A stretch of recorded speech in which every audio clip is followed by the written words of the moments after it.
هنا وسرور، كيتاسف عليا ومعاوني ويعني كيساعدني، وداكشي كلشي من تيسير الله. غير ملي جاني ولدي وعفا عليه الملك، الله يعطيه الصحة والسلامة، نطلب له الصحة والسلامة والعافية. ما تقدمت لسيدنا الا بواحد النية صافية، زعما ما نويش بان هكا، ما نويتش انا توصل الامور هكا. غير ملي جا ولدي وجبنا كلشي اللهم لك الحمد، زاد في سرور، ولد بخير ولا خير، واخا يعني الناس اللي تنو داك 70 عام تمشي منو الناس، واخا ما تنداش شي في الليل وكلشي، ولكن مهدن. ملي جا عندي هاد الكتابات تهدنت أكثر ملي كنت، ما نكذبش على الله، تهدنت والدار كلها تهنات، تخليها الفرح. حسيت بواحد الفرحة اللي ما عمرني ما حسيت بها.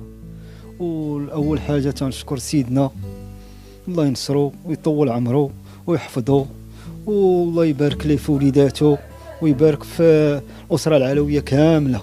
الطلب الواحد اللي تنطلب تحسن لي الوضعية في المهنة ديالي، أنا خدامة في الإنعاش الوطني، يعني نترسم باش تكون عندي واحد الواجب الشهري رسمي، هذا هو اللي تنطلب. والحمد لله من شفت الوالد ديالي، بعدا شفت الوالد ديالي باقي في الحياة، وكانت عندي فرحة كبيرة من شفتو، وفرح هو وفرحت حتى انايا به.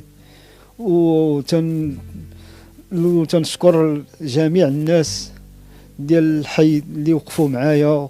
ما نقولش الفرحة، جينا نتلقاونا بواحد الفرحة كبيرة، جينا الحباب، زعما واحد الاستقبال كان ليه، زعما اللي استقبلوه بدقيقية بزغاريت، لأن مسكين درويش تباع عليه الله، معنا ما نديرو واني ملي جالس في طريق الملك الحمد لله. با مسكين كان مريض كيموت، با دابا بحال رجعت فيه الروح، مسكين بحال اش غنسى المرض ديالو، نسى ديك الاعاقه ديالو، نسى كلشي ملي شاف ولدو، لان ولدو هو اللي مسكين هزو كيعاونو يعني غير في التبدال، في حوايجو، في الغسيل وهذا.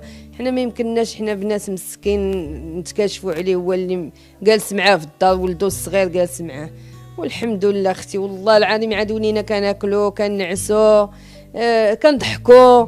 وقضيتها شويه صعيبه من ناحيه العائله، من ناحيه الحريه، من ناحيه التفكير. تنفكر في واش نرجع للشغل ديالي، تنفكر في الاب ديالي اللي خليته مريض على فراش المرض، تنقول واش نخرج نلقاه ولا ما نلقاهش. وتنفكر في الزوجه ديالي، هي مسكينه حتى هي تمحنات معايا وكل شيء، والاخوان ديالي كاملين حتى هما. لا تنسى الاشتراك في قناتنا أخبار العرب ليصلك كل جديد.